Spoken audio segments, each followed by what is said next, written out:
Hello, boys and girls. I'm going to go over day 8's assignments in your learning packet. So as always, we're going to read for 20 minutes. Use a book of your own. You can use an article from the end of this packet. You can always go on Epic. We're going to read the next couple pages of Building the Transcontinental Railroad. And then I want you to take a look at the discussion. It says, discuss ways the railroad companies and the Plains Indians might have been able to compromise or meet both their needs if they had met to discuss their concerns.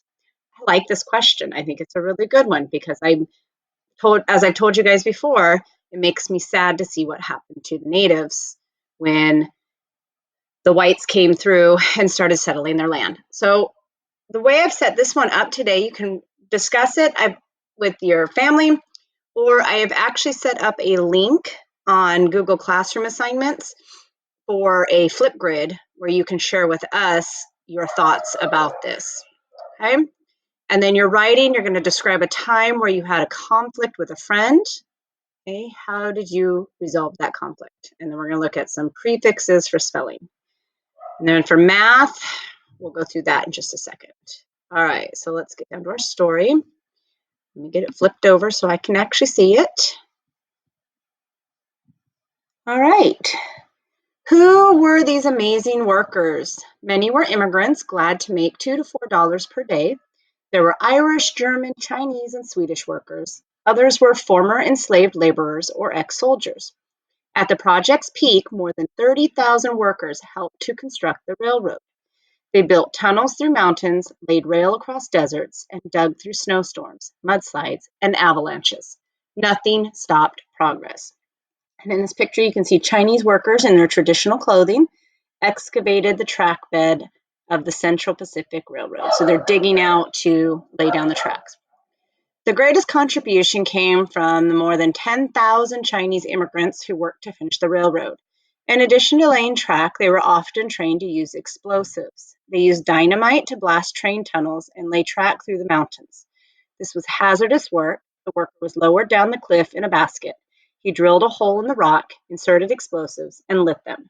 Then the worker was quickly pulled back up the cliff before the blast. All right, so let's read this. That actually sounds pretty dangerous to me.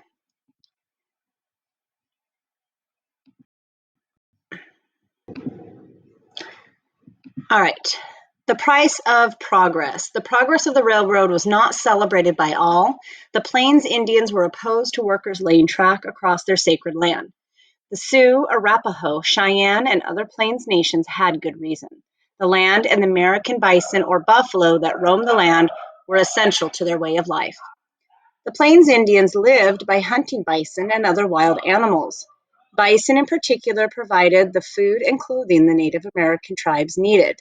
At the time, enormous herds roamed the plains. However, the bison damaged tracks and got in the way of the trains, so railroad workers were ordered to kill them. This was not the only way the railroad was destroying the American Indian way of life. Some settlers were building new towns along the rail lines. To protect their homeland, some Native American war parties began to attack railroad workers and new settlers. In return, soldiers attacked both warring and peaceful Native American settlements.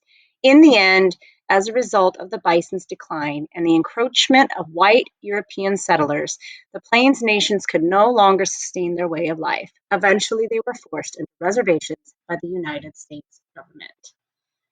All right, so remember in that discussion, you're going to talk about how might things have been different if the railroad company and the Plains Indians had gotten together and discussed their concerns. All right, let's look at our spelling. So you're just going to use prefixes, trans, pros, sub, super, and inter. Here's your words. Write a spelling word for each clue. The nice thing about you working from home is if you need to, you can always look up what these words mean. All right, let's move on to math.